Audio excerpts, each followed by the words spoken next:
فاتحہ۔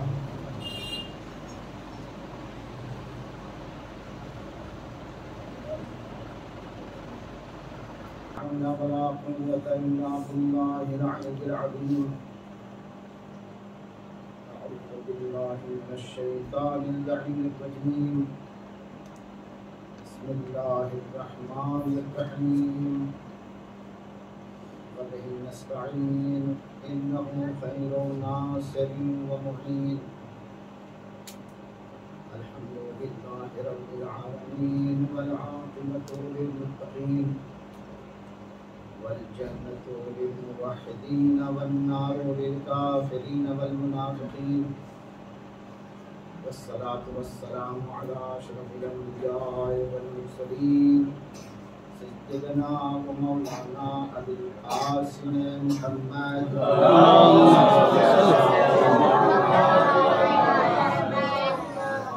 الطيبين الطاهرين المعصومين المظلومين، ولعنة الله على أعدائهم أجمعين من الآن إلى قيام يوم الدين، أما بعد، فقد قال الله الحكيم في القرآن الكريم وقوله الحق: بسم الله الرحمن الرحيم، إنا نحن نزلنا الذكر وإنا له لحافظون۔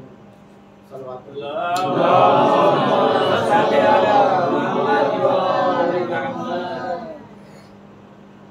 مجلس سے رکھتے ہوئے چند باتیں گفتگو کریں، شاید چھوٹے بھائیوں کے لیے مفید ثابت ہو، کیونکہ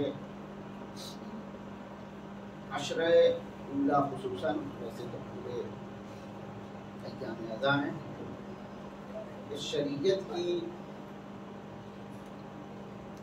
جو عمومی گفتگو ہے اسے پیش کیا جائے تاکہ ہم صرف واقع کربلا ہی نہ سمجھیں، بلکہ واقع کربلا کا جو پس منظر ہے وہ بھی ہمارے ذہن میں رہے، بچوں کو آگاہی ہو، اسلامی واقعات سے آگاہی ہو، اسلامی عقائد سے آگاہی ہو، اور چونکہ دور یہ پرآشوب چل رہا ہے، دور غیبت ہمارے لیے بہت امتحان کا یہ دور ہے، اس لیے دور غیبت میں کیا ذمہ داریاں ہیں۔ خدا نے تو حفاظت کی ذمہ داری لی ہے، اس نے اعلان کیا ہے کہ انا نحن نزلنا الذکر وانا له لحافظون، ہم ذکر نازل کرنے والے ہیں اور ہم ہی اس کی حفاظت کرنے والے ہیں۔ محافظ تو یقیناً ہے، قرآن ختم ہونے والا نہیں ہے، ذکر ختم ہونے والا نہیں ہے، لیکن ہماری ذمہ داری یہ نہیں ہے کہ اللہ نے تو اب وعدہ کر ہی لیا ہے، ہم ہاتھ پہ ہاتھ رکھ کر بیٹھے رہیں اور کچھ فکر نہ کریں کہ آخر قرآن ہمیں بتانا کیا چاہتا ہے، قرآن ہمیں سکھانا کیا چاہتا ہے، قرآن کی تعلیمات کیوں فرض قرار دی گئی، پیغمبر کا پہلا کام کیوں تلاوت آیات الہیہ رکھا گیا، پیغمبر کی ذمہ داری بعثت کے بعد کیوں رکھی گئی کہ وہ تزکیہ نفوس کریں۔ اس کا مطلب ہے کہ سب ذمہ داری اگر خدا ہی لے لے کہ ہم بس حفاظت کرنے والے ہیں، تو اور یہ امت مسلمہ، یہ قرآن کے ماننے والے، یہ چاہنے والے ہاتھ پر ہاتھ رکھ کے بیٹھے ہیں، تو یہ قرآن کے ساتھ ایفائے عہد نہیں ہے، قرآن کے ساتھ گویا دوری ہے، اور قرآن سے دوری اختیار کرنا یعنی ہم گویا راہ حق سے بھٹک رہے ہیں، ہم گویا راہ نجات سے بھٹک رہے ہیں۔ یہاں پھر بھی بہت غنیمت ہے، اس وقت ہمارے ملک میں خصوصیت کے ساتھ حالات اتنے خراب ہو رہے ہیں کہ اب وہ دور آ گیا ہے جس میں قرآن کی تلاوت کرنے والے بھی نہیں ملتے ہیں۔ پہلے سیوم اور 40ویں میں قرآن خوانی ہوتی تھی، میں نے یہاں تو پھر بھی بہت غنیمت ہے کہ کم سے کم بچے بھی اردو میں لکھ کے پڑھ رہے ہیں۔ یو پی کا تو بہت برا حال ہے کہ اب انجمنیں بھی ہندی میں نوحہ پڑھتی ہیں، انجمنیں مرثیہ پڑھ رہی ہیں، سعود خان ہندی میں پڑھ رہا ہے، اس لیے اس کو کچھ آتا ہی نہیں، انگلش میڈیم نے اس کو محدود کر دیا، بچوں کو کچھ سکھایا نہیں گیا، چونکہ گارجین خود کمزور، انہیں خود نہیں آتی تو بچوں کو کیا سکھائیں گے۔ اس کے نتیجے میں قرآن سے، دین سے بس اتنی انسیت رہ گئی ہے کہ بچہ پیدا ہوا، کچھ بڑا ہوا ایک قرآن تعویذ کی شکل میں اس کے گلے میں لٹکا دیا گیا، اور زیادہ سے زیادہ کسی مولوی صاحب سے کوئی تعویذ گنڈا لے لیا گیا تاکہ اس کی حفاظت ہوتی رہے اور بچہ پلتا رہے، پڑھتا رہے۔ لیکن ہم پھر بھی دیکھتے ہیں کہ پورا قرآن گلے میں لٹکا ہوا ہے، پھر بھی ڈاکٹروں کے ہاں بھیڑ لگی ہوئی ہے، پورا قرآن لٹکا ہوا ہے، بیمار پھر بھی ہو رہے ہیں۔ اس کا کیا مطلب ہے؟ اس کا مطلب یہ ہے کہ قرآن گلے میں لٹکانے کی چیز نہیں ہے، قرآن دل میں بسانے کی چیز ہے۔ صلوات پڑھیے محمد۔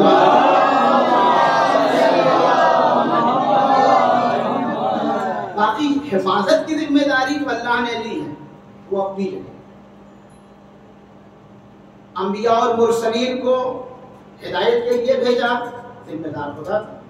سلسلے نبوت کے بعد دور امامت، ذمہ دار خدا ہے۔ تحفظ شریعت، جو بھی شریعت جس دور میں رہی، آخری شریعت کی گفتگو اس میں ہمارے ائمہ جب تک حیات سے رہے، غیبت سے پہلے جو امام کی ذمہ داری تھی وہ نبھا رہے تھے اور قرآن محفوظ رہا۔ دور غیبت چونکہ چل رہا ہے، دور غیبت قرآن کی تعلیم کے لیے ذمہ دار اس دور میں ہم لوگ ہیں، اسی لیے یہ ذمہ داری علماء کے دوش پر رکھی گئی ہے۔ دور غیبت میں علماء کے دوش پر ذمہ داری رکھی گئی، اسی لیے جب جلوہ امامت ظاہر تھا تو تقلید حرام تھی، اس وقت تقلید نہیں کر سکتے۔ ابھی امام آ جائے، ظہور ہو جائے، سب کا عملیہ، سب کا توضیح مسائل بیکار ہو جائے گا، کوئی کام آنے والا پھر نہیں ہے۔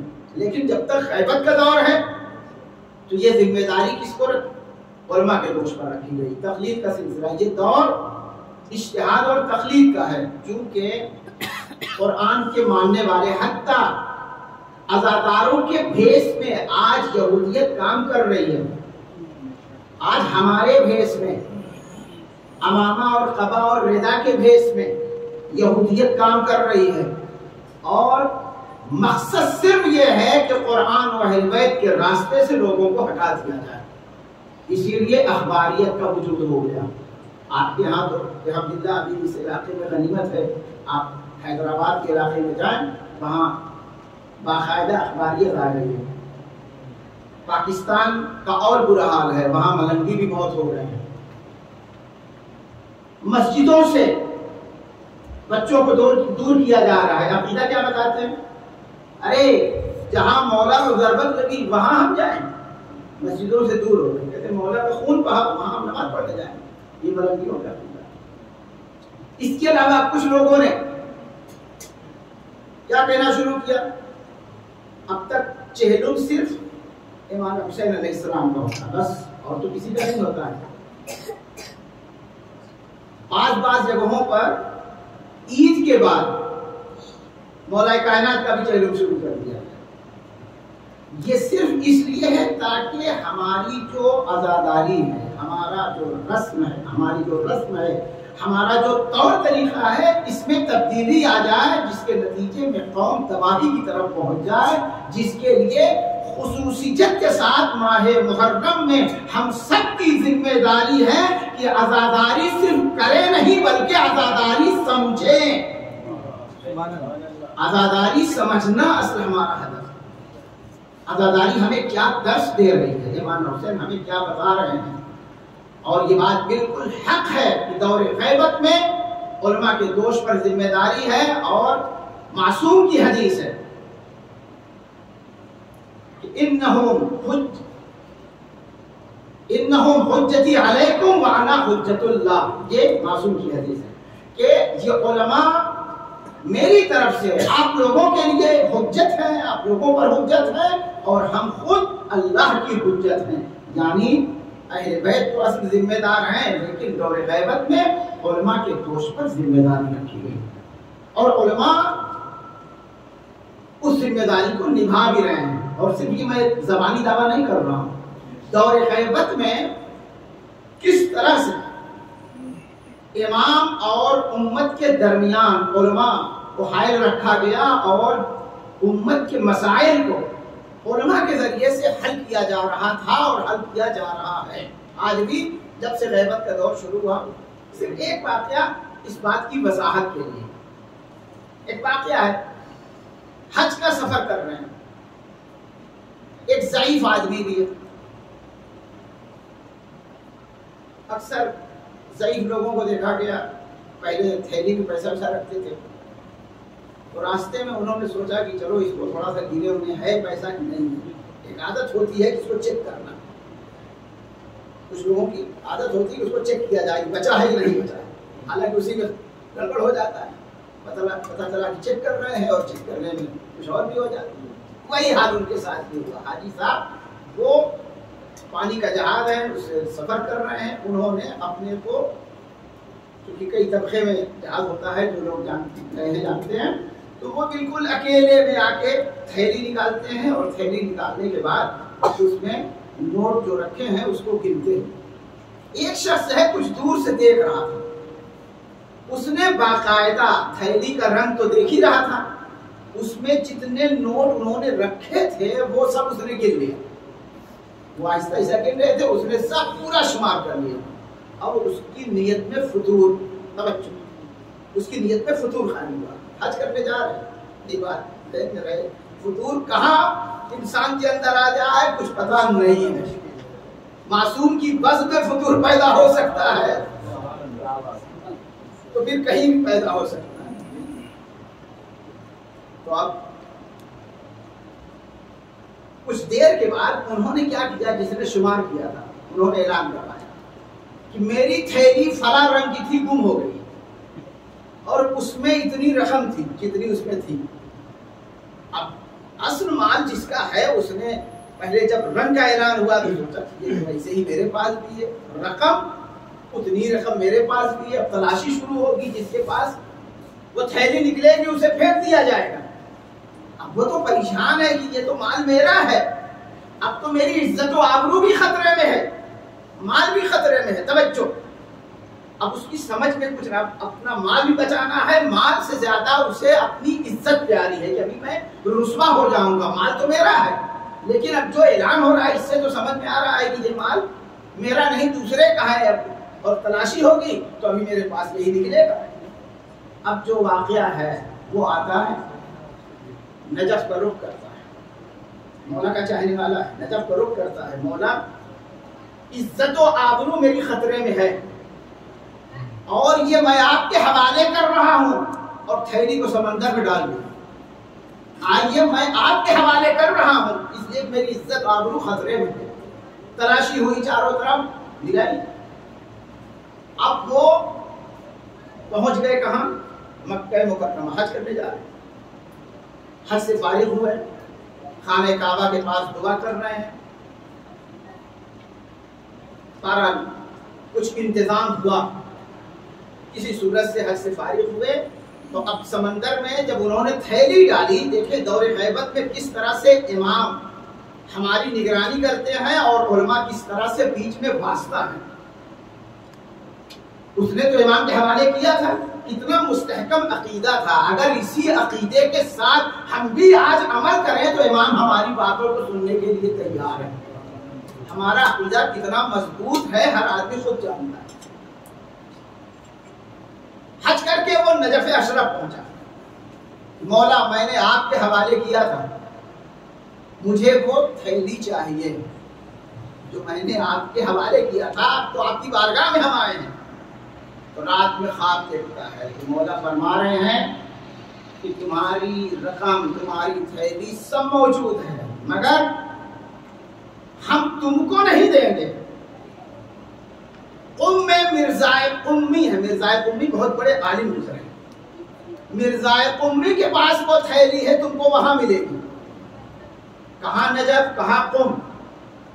پھر اس نے دعا کی ہم یہاں سے قم اب کیسے جائیں گے، ہمارے پاس تو کچھ ہے ہی نہیں. پھر دوسرے دن خواب دیکھتا ہے کہ فلاں دودھ والا ہے، اس کے یہاں جاؤ، وہ تمہیں راستے کا پورا خرچ دے گا. امام کے بتائے ہوئے جو خواب میں اس نے دیکھا تھا، اور بات یہاں پہ روک کے جملہ کہہ دوں، یہ حدیث میں ہے اگر خواب میں کسی معصوم کو دیکھا ہے تو شیطان کبھی بھی کسی معصوم کی شکل میں نہیں آ سکتا ہے. اگر کسی معصوم کا خواب کوئی دیکھ رہا ہے تو حقیقت میں وہی ہوتا ہے، کوئی دوسرا نہیں ہوتا ہے، یہ خیالی چیزیں نہیں ہو سکتی۔ اس کو یقین کامل ہے کہ یہ مولا بتا رہا ہے۔ جو پتہ بتایا خواب ہی میں سب چل رہا ہے، جو پتہ بتایا گیا وہاں تک پہنچا، کہا بھائی میرا خرچہ ہم کو قم جانا ہے۔ وہ کتنا خوش قسمت تھا کہ مولا اسے بھی بشارت دے چکے ہیں کہ میرا چاہنے والا آئے گا، تم ان کو اتنی رقم دے دے۔ اس نے فوراً لا کے دیا، کچھ پوچھا نہیں، جیسے یہ رکھے رہے مل گئے۔ اور اس کے بعد وہاں سے قم پہنچے۔ توجہ، قم پہنچے کہ مولا نے کہا ہے اب تو قم، مرزا قمی کے ہاں پہنچے۔ واقعہ طولانی ہے۔ مرزا قمی کے در دولت پر دوپہر میں پہنچے، اور دوپہر میں عام طور سے کھانا کھانے کے بعد، یہ علماء کا وطیرہ رہا ہے، آج بھی ہے، کہ دوپہر کھانا کھانے کے بعد قیلولہ کرتے ہیں، یعنی آرام کرتے ہیں۔ وہ آرام کر رہے تھے، یہ دروازے پر پہنچے، کہا بھائی ہماری تھیلی آقا کے پاس ہے، جا کے لے آؤ۔ خادم نے کہا کہ ابھی وہ آرام کر رہے ہیں ابھی۔ کہا نہیں، میں بہت دور سے آ رہا ہوں، میری تھیلی میری رقم ان کے پاس ہے، جا کے تم لے کے آؤ، بتا دو فلاں آدمی آیا۔ اس نے کہا ابھی نہیں، بعد میں آپ ملاقات کیجیے گا۔ یہ اصرار کرتا رہا یہاں تک کہ آواز بلند ہو گئی۔ اب جب آواز بلند ہوئی تو مرزا قمی علیہ الرحمہ کے کان تک وہ آواز آ گئی۔ وہ تھیلی لیے ہوئے آتے ہیں اور اس کے حوالے کرتے ہیں۔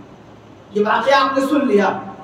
تھیلی اس نے سمندر میں پھینکی، مولا کے نام پر پھینکی۔ نجف میں مانگ رہا تھا تو کہا قم میں ملے گا۔ کس سے؟ مرزا قمی۔ امام کیا بتانا چاہتے ہیں کہ دور غیبت میں دوں گا میں ضرور، مگر میں بتانا چاہتا ہوں کہ دور غیبت میں وسیلہ ہمارے علماء ہیں۔ دور غیبت میں واسطہ ہمارے علماء ہیں۔ تو اس طرح کے جو واقعات ہیں، اس سے پتہ چلتا ہے کہ امام ہماری نگرانی میں ہے، امام ہم سے واقف ہے، ہمارے اعمال کو دیکھ رہے ہیں۔ ہم ہیں اپنی بدعمالیوں کی بنیاد پر امام کے قریب نہیں ہو پا رہے۔ ہم ہیں کہ جو زیادہ تر ہمارے امور رسم و رواج میں صرف ہوتے ہیں، ہماری نمازیں ہوں، ہمارے روزے ہوں، ہماری عزاداری ہو، ہم 70% تو نہیں کہتے، لیکن کون کتنا بڑا اہل بیت کا چاہنے والا ہے، کون اللہ کے لیے کام کرتا ہے، ہر آدمی خود جانتا ہے۔ ہر آدمی اپنے غریبان میں دیکھے تو سمجھ میں خود آئے گا کہ ہم کتنے مخلص ہیں اور کتنے وفادار ہیں۔ دور غیبت میں اسی لیے تجدید عہد کے لیے کہا گیا ہے، روزانہ تجدید عہد کرنا چاہیے۔ امام سامنے ہوں گے تو بیعت ہوگی، دور غیبت ہے، اس بیعت کے عہد کو، ایفائے عہد کے لیے انسان کو ہر روز دعا کرنی چاہیے۔ آپ لوگ پڑھتے ہوں گے انشاءاللہ، صبح کی نماز کے بعد، تعقیبات کے بعد ایک دعا ہے جس کو کہتے ہیں دعائے عہد۔ دعائے عہد، دعائے عہد کے لیے ہے کہ جو برابر پڑھے، 40 روز کے لیے ہے، تو اس سے امام کی ملاقات حتماً ہونا ہی ہونا ہے، اور اگر زندگی میں نہیں ہوتی ہے تو پھر وہ قبر سے نکالا جائے گا۔ امام جب آئیں گے، امام جب آئیں گے قبر سے وہ نکالا جائے گا اور وہ امام سے ملاقات کرے گا، یہ حتماً ہے، اس میں ذرہ برابر شک کی کوئی گنجائش نہیں ہے۔ اسی لیے ہمارے یہاں عقیدہ رجعت پایا جاتا ہے۔ یہ بچوں کے لیے بتا دیں، ہو سکتا ہے تمام لوگ نہ جانتے ہوں۔ عقیدہ رجعت، ایک تو تمام مردے زندہ کیے جائیں گے قیامت میں، وہ الگ ہے۔ قیامت سے پہلے امام کے آنے پر تاریخ نے لکھا ہے، روایت میں موجود ہے کہ ظہور کے بعد وہ افراد کہ جو امام کی محبت کا دم بھرتے ہیں، وہ افراد زندہ ہوں گے۔ تمام لوگ نہیں ہوں گے، لیکن جو افراد امام کی غیبت میں ظہور کی دعا کرتے کرتے بیچارے چلے گئے، کتنے ہمارے بزرگ دعا کرتے کرتے چلے گئے، ہم لوگ بھی دعا کر رہے ہیں، امام سے ملاقات ہو گئی، ٹھیک ہے، نہیں ہوگی تو پھر ہم بھی چلے جائیں گے۔ تو جو چلے گئے، روایت میں ہے کہ وہ امام سے ملاقات کرے گا، اسے اٹھایا جائے گا۔ عقیدہ رجعت ہمارے ہاں ہے، اس سے انکار نہیں کیا جا سکتا۔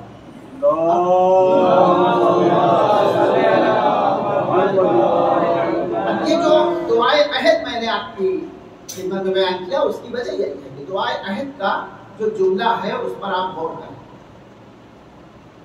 امام فرماتے ہیں، چونکہ دعائے عہد بھی معصوم سے، اللہم ان حال بینی و بینہ الموت، میرے معبود اگر میرے اور امام کے درمیان موت حائل ہو گئی، موت حائل ہوئی جا رہی، بہت سے لوگوں کو موت حائل ہو گئی،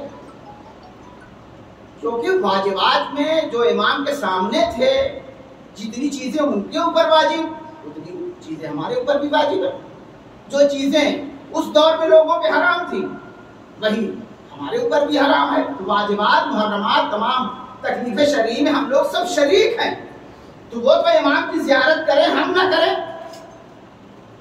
اس کا فائدہ ہم نہ اٹھائیں، تو دعائے عہد کا فقرہ ہے، اللہم ان حالا بینی و بینہ الموت، میرے معبود میرے اور ان کے درمیان اگر موت حائل ہو جائے، فاخرجنی من قبری، تو پروردگارا مجھے قبر سے تو باہر نکالنا، معتذرن کبنی شاہرن سیبی مجردن قناتی ملبین دعوت الدائی، پروردگارا ہمیں قبر سے اس حالت میں نکالنا کہ میرا کفن کھلا ہوا ہو، نیزے کی علی نکلی ہوئی ہو، تاکہ ہم لبیک کہتے ہوئے دشمنان دین پر حملہ ور ہو جائیں۔ یہ دعائے عہد کا فقرہ ہے۔ عزیزو رک کے ایک جملہ کہہ دوں، یہ جو نیزے کی گفتگو ہے، یہ جو تلوار کی گفتگو ہے، قبر میں نیزہ نہیں گیا، قبر میں تلوار نہیں گئی، حقیقت میں جو محبت ہے یہی محبت اہل بیت دشمنوں کے لیے ہمیں تلوار بھی بن سکتی ہے، یہی محبت اپنوں کے لیے یہ تولا اور ولایت کا کام کر سکتی ہے۔ صلوات پڑھیے۔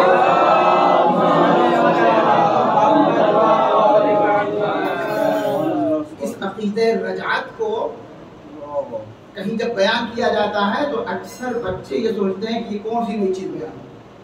عقیدہ رجعت یقین کرنا چاہیے، اور ہر امت میں رہا، صرف اس امت کی بات نہیں کرتا، ہر امت میں رجعت ہوئی ہے۔ مثال ہم آپ کو دیں، اور صرف انسانوں میں نہیں، اس کی مثال تو ہمیں دوسری چیزوں میں بھی مل جائے گی۔ مثلا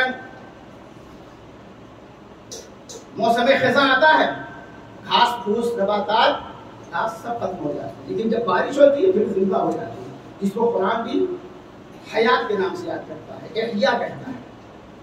یہ بھی ایک طرح سے رجعت ہے۔ یہ تو نباتات ہیں، اتنے حیوانات ہیں کہ مرے ہیں مگر پھر زندہ ہوئے۔ مثال کے طور پر جناب عزیر کا گزر ہو رہا ہے، اور کسی مرض میں یا کسی وجہ سے بہت سے لوگ ختم، پوری بستی ختم ہو گئی تھی، تو جناب عزیر نے خدا کی بارگاہ میں دعا کیا کہ پروردگارا یہ بستی اب پھر کبھی آباد بھی ہو سکتی ہے یا نہیں ہو سکتی ہے، یہ تو پوری بستی تباہ ہو گئی۔ جناب عزیر کو خود موت، 100 سال تقریباً وہ نیند کی آغوش میں، جو ساتھ میں گدھا تھا یا خچر تھا جس کی سواری تھی، جناب عزیر بھی اور وہ بھی دونوں 100 سال کے بعد جب آنکھ کھلی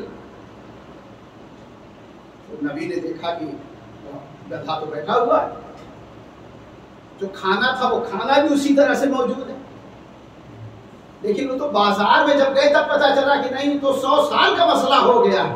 یہ قرآن میں بہت تفصیل سے اس کا واقعہ ہے، تو اس سے پتا چلتا ہے کہ قیامت سے پہلے رجعت گزشتہ امتوں میں ہوئی ہے۔ اس کے علاوہ جناب ابراہیم دعا کرتے ہیں پروردگارا تو مردوں کو کیسے زندہ کرے گا،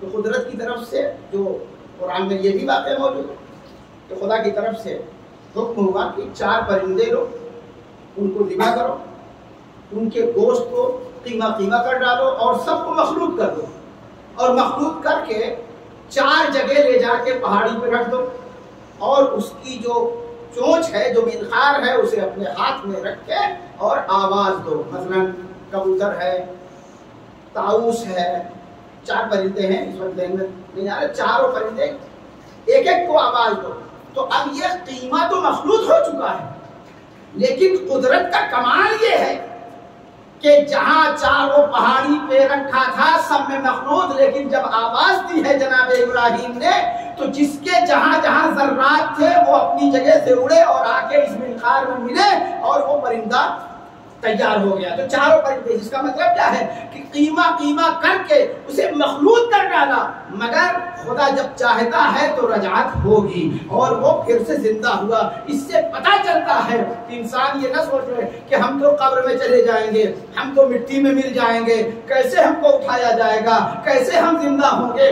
اگر قیمہ الگ الگ پہاڑیوں پر رکھ جائے اور معصوم آواز دے، ابراہیم آواز دے، تو وہ ذرات آ کے پرندے کی شکل اختیار کر سکتے ہیں. تو اگر ہمارا امام آواز دے گا تو پھر چاہنے والوں کی ذرات اکٹھا ہو کے امام کی بارگاہ میں اگر آ جائیں تو کون سی تعجب کی بات ہے. اس لیے کہ یہ بھی معصوم ہے، خدا کی طرف سے حکم ہے. ایک سلوات پڑھیے.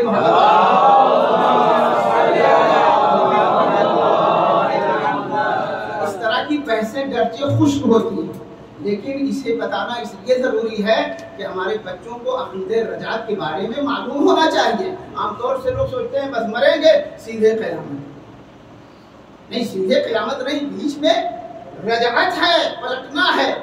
اور آگے ایک روایت بتاؤں گا آپ کو، اور جو بالکل بھی تحقیق درست ہے. امام حسین علیہ السلام دعویٰ کرتے ہیں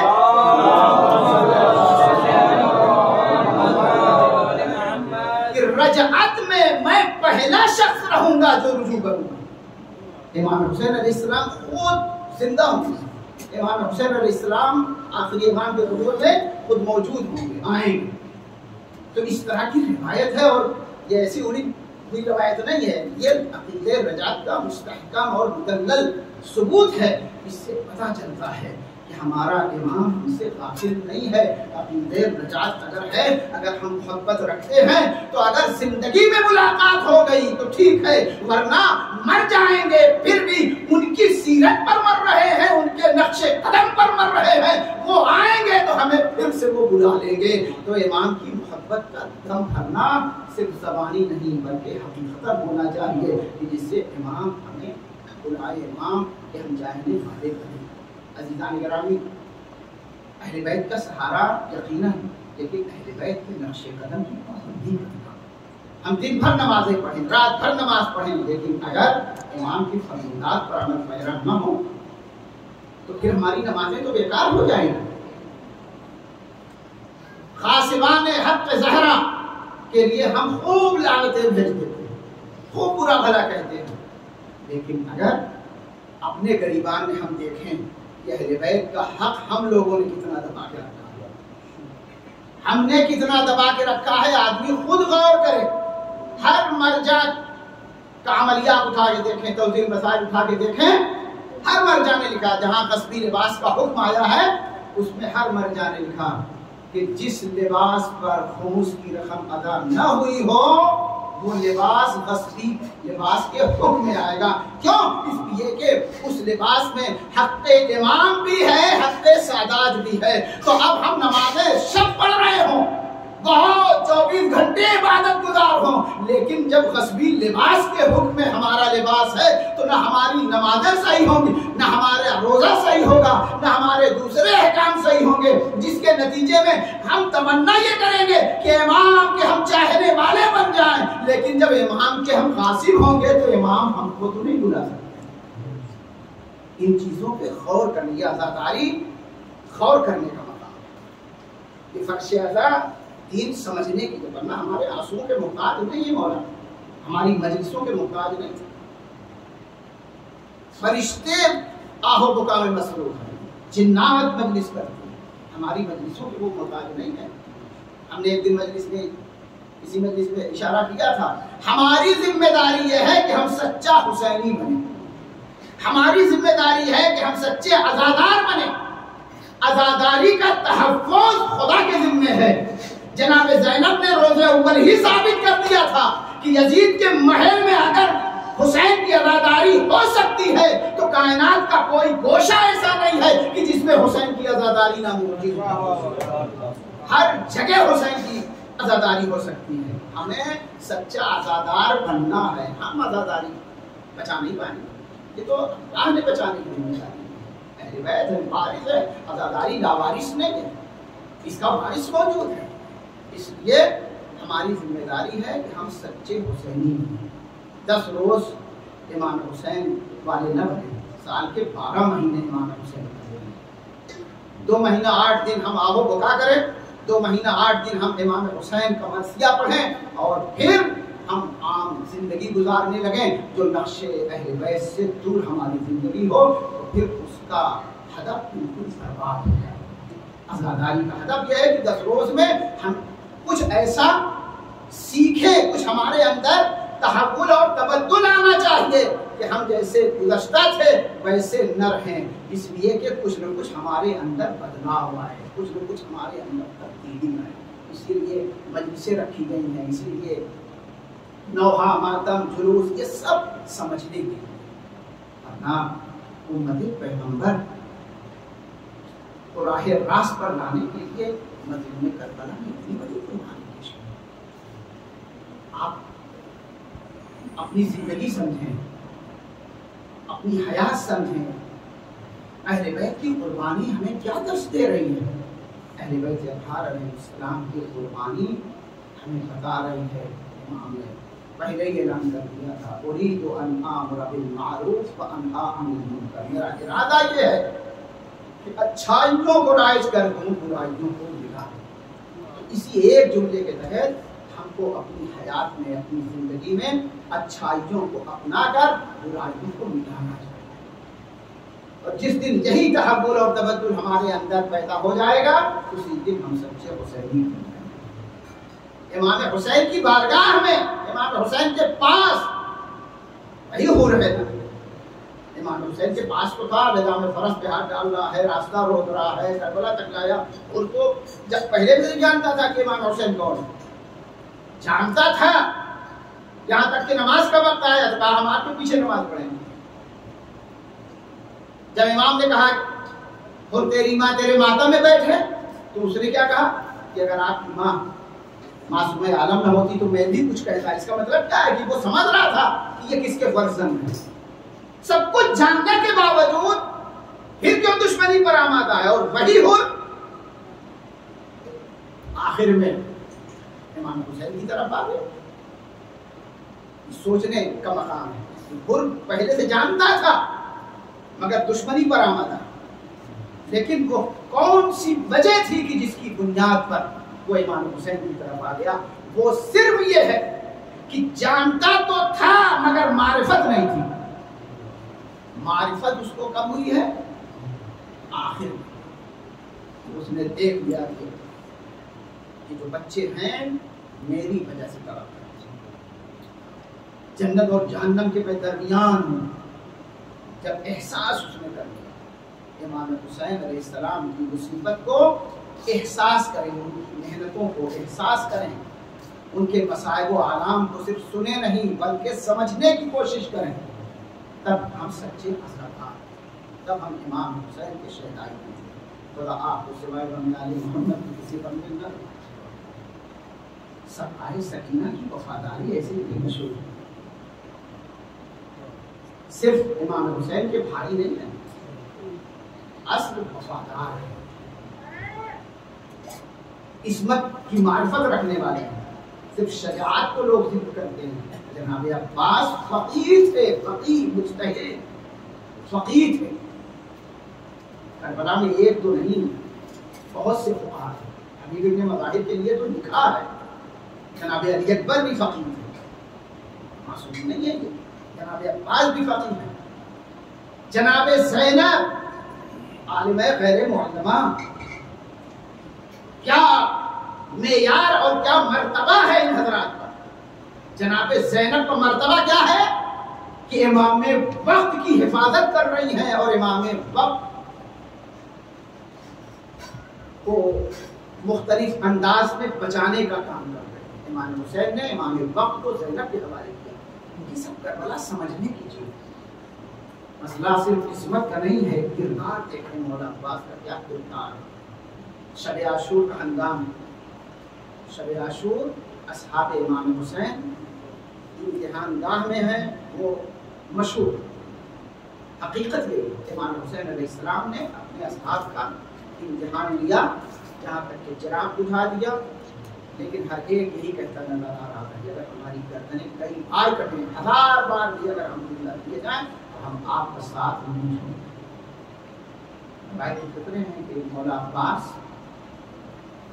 ایک خیمے میں اپنے بھائیوں کو سمجھا رہے ہیں شب عاشور، 3 بھائی اور جناب عباس اپنے بھائیوں کو سمجھا رہے ہیں۔ 9 محرم کو چاروں بھائیوں کے لیے 2 امان نامے آئے، ایک شمر لے کے آیا یا شمر کی طرف سے آیا، اور ایک اور امان نامہ آیا، لیکن سب نے انکار کر دیا کہ فرزند رسول پیاسا رہے، ہم کربلا کی مقتل میں فرزند رسول کا ساتھ چھوڑ کے ہم چلے جائیں، ممکن ہی نہیں۔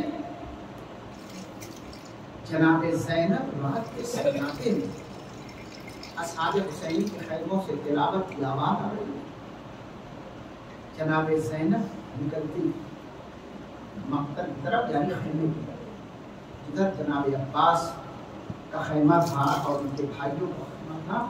جناب زینب کے اندر گئی تو کان میں آواز آئی کہ عباس اپنے بھائیوں کو کچھ سمجھا رہے ہیں۔ زینب اور قریب گئی، سن رہی ہیں کہ عباس کہہ رہے ہیں اے ابنائے ام المنین، کل سب سے پہلے تو پھر قربان ہونا ہے، کل آقا پہ جان قربان کرنی ہے۔ جناب زینب کا دل بھر آیا کہ میرا عباس کس طرح سے گفتگو کر رہا ہے۔ شب عاشور بہت سے واقعات اس طرح کے، جناب عباس کو سب سے بڑی فکر ہے خیمے میں کہیں فوج اشکیا آ نہ جائے، اس لیے کہ شب عاشور ترنگا ہو رہا تھا، یہاں تک کہ خیمے میں شمر نے نیزہ کے ذریعے سے خیمے میں سوراخ کیا اور چاہا کہ ہم آگ لگوا دیں، لیکن مولا عباس نے للکارا اور پھر اس کے بعد مہلت دی گئی اور شب عبادت کیجیے۔ اس طرح کے شب عاشور مولا عباس نے خیموں کی حفاظت کے لیے بڑے ساز و سامان کیے ہیں، ہم لوگ بیان نہیں کر پاتے۔ خطرہ لاحق ہے، فوج اشکیا گھیرے ہوئے ہیں، رات میں بھوک اور پیاس کی شدت ہے، مگر خیام حسینی کے 3 طرف خندق کھود دی گئی، حملہ نہ کرنے پائے دشمن۔ ایک طرف سے راستہ کھولا گیا، 3 طرف سے خندق کھود دی گئی تھی، دشمن چاروں طرف سے حملہ ور نہ ہوں، ایک ہی طرف سے نہ، اس طرح سے حفاظت کیا۔ اسی لیے مولا عباس کا اس وقت دن بھر آیا، پورا لشکر ایک ایک بعد دیگرے صاف ہوتا چلا گیا، تو آگے کہا مولا اب اس غلام کو اجازت دے دیں، اب برداشت نہیں ہو رہا ہے، آنکھوں کے سامنے پورا گھر اجڑ گیا، آنکھوں کے سامنے ہم شکل پیغمبر چلا گیا، آنکھوں کے سامنے قاسم اور محمد سب قربان ہو گئے، مگر پھر بھی امام حسین نے اجازت نہیں دی ہے، پانی کی صغیر کرنے کے لیے کہا ہے۔ مولا برابر اسی طرح آپ سن رہے ہیں، مولا عباس مشق لیتے ہیں اور دریا میں پہنچتے ہیں، نہر فرات ایک چندک پانی دیا، کیا جری ہے، کیا رتبہ ہے، کیا منزلت ہے، اس پانی کو ہاتھ میں لینے کے بعد پھر فرات کے منہ پہ مار دیا۔ اسکر پیاسے رہے، میری بھتیجی سکینہ پیاسی رہے اور عباس اپنے لبوں سے لگا لے، یہ ممکن ہی نہیں ہے۔ اور مولا عباس کو اپنی جگہ کے تو سرکائے سکینہ تھے، اس گھوڑے سے کہتے رہ گئے کہ تو بھی کئی روز کا پیاسا ہے، تو پانی پی لے، مگر اس نے بھی پانی نہیں پیا۔ اب اس سے اہل بیت کی تشنگی کا اندازہ لگائیں، اس سے جناب سکینہ کی پیاس کا اندازہ لگائیں، خیام حسینی میں بچے جو تڑپ رہے ہیں اس کا اندازہ لگائیں۔ ہاں لوگ جب یہ پانی لے کے قریب ہے کہ خیمے تک پہنچ جائیں، مگر شقی نے مار دیا، داہنا بازو قلم ہوا، پھر بایاں بازو قلم ہوا، تیر مشق سکینہ پر لگا، یہاں تک کہ ایک روز آخری سر مبارک پر لگا۔ مولا عباس گھوڑے سے زمین کی طرف آئے، کیفیت سے پہلے میں پڑھ چکا ہوں کہ جتنے شہداء گھوڑے سے زمین پر آئے ہیں سب کے ہاتھ سلامت تھے، مگر مولا عباس کے ہاتھ سلامت نہیں تھے۔ جس وقت امام حسین کے کان میں یہ آواز آئی ہے کہ میرا بھیا عباس فوج اشتہا میں گھر گیا ہے اور مدد کے لیے جو آواز ہے، امام حسین کی آنکھوں سے کچھ دکھائی نہیں دیتا ہے، قریب پہنچ گئے مگر حسین ایک ہی آواز دے رہے ہیں، الآن انتصر ظہری، الآن انتصر ظہری۔ اے عباس اب میری کمر ٹوٹ گئی، اے عباس اب حسین کی کمر ٹوٹ گئی، اس لیے کہ تم پر بڑی ڈھارس تھی، تم پر بڑا بھروسہ تھا۔ مولا عباس کی آنکھ میں خون ہے، دوسرے آنکھ میں تیر ہے۔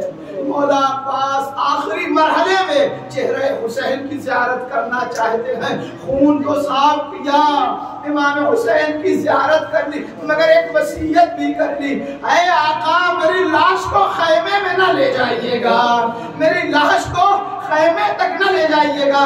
اس میں دو چیزیں ہیں، ایک تو سکینہ سے وعدہ کر کے آئے تھے، دوسرے میرا عباس یہ سمجھ رہا ہے میرا آقا حسین کئی روز کا بھوکا پیاسا ہے، ارے صبح سے لاش پہ لاش اٹھا چکا ہے، میری لاش اٹھا نہ پائے گا، میرے آقا کو زحمت بہت ہوگی، اس لیے منع کر دیا آقا میری لاش کو نہ لے جائیے گا۔ ادھر سکینہ بچوں کو دلاسا دیے ہیں کہ بچوں گھبراؤ مت، میرا چچا بڑا وفادار ہے، پانی لے کے آ رہا ہے۔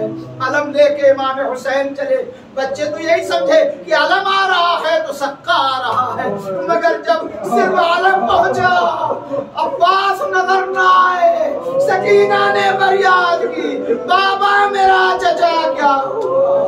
امام حسین نے آواز دی میرا بھائی، انا للہ پروردگار معبود جہانی مومنی جان مال عزت آبرو، پروردگار علیہ پہلے بیت اطہار علیہ السلام ہم سب کو سچا عزادار بننے کی توفیق عطا، میرے معبود پہلے بیت اطہار علیہ السلام اس عزاداری کو قبول فرما، عزاداروں کی حفاظت فرما، جان مال عزت آبرو۔ اس وقت زائرین کربلا سرزمین کربلا پر موجود ہیں، پروردگارا ان کی جان مال کی حفاظت فرما، تقبل منا انک انت السمیع العلیم۔